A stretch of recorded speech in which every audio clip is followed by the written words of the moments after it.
আসসালামু আলাইকুম। আসসালামু আলাইকুম ওয়া রাহমাতুল্লাহি ওয়া বারাকাতুহু। ইন্নাল হামদালিল্লাহি ওয়াহদা ওয়াসসালাতু ওয়াসসালামু আলা মান লা নাবিয়্যা বা'দা আম্মা বা'দ। তো আজ থেকে তো মাহে রমজান স্টার্ট হচ্ছে, তো আপনার মুখ থেকে দু এক কথা শুনতে চাই, বলুন। মাহে রমজান যখন এসে গেল, তার মানে রহমতের মাস এসে গেল।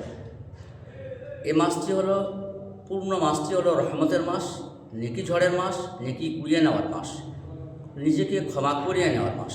তাই বিশ্বনবী বলেছেন, যে রমজান মাস পেল অথচ নিজেকে ক্ষমা করে নিতে পারল না, তার মতো হতভাগা পৃথিবীতে আর দুটো নেই।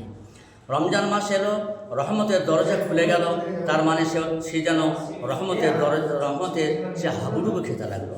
তাই রমজান মাস পেয়ে আমরা কখনো যেন অবহেলা না করি, যথাযথ মর্যাদার সঙ্গে রমজান রোজা আমরা পালন করি। যেমন ধরুন 5 জাগানা নামাজ, 5 ওয়াক্ত নামাজ জামাতবদ্ধভাবে পড়ি। মহিলারা ঘরে ঘরে সময় মতো নামাজ তারা আদায় করবে। ঠিক ইফতারের সময় হবে, আমরা ইফতার নিয়ে বসবো, ইফতার করব। ইফতারের সময়টা বড় খুশির সময়, বড় দোয়া কবুলের সময়।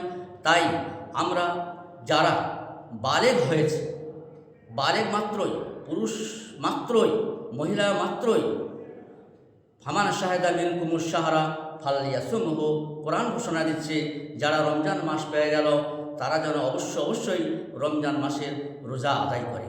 যাক, তো রমজান মাস আমরা পেয়েছি, রহমতের মাস আমরা পেয়েছি, আলহামদুলিল্লাহ, আল্লাহ লাখ শুকরিয়া। এবং এই রমজান মাসকে যথাযথ মর্যাদার সঙ্গে আমরা পালন করব ইনশাআল্লাহ। আল্লাহ আমাদের সকলকে তৌফিক দান করুন, আমিন। ধরুন তো এদিকে ক্যামেরাটা ধরেন আমার দিকে, এরকম করে এই যে দেখতেছেন তো, আমাকে দেখতে পাচ্ছেন? হ্যাঁ হ্যাঁ।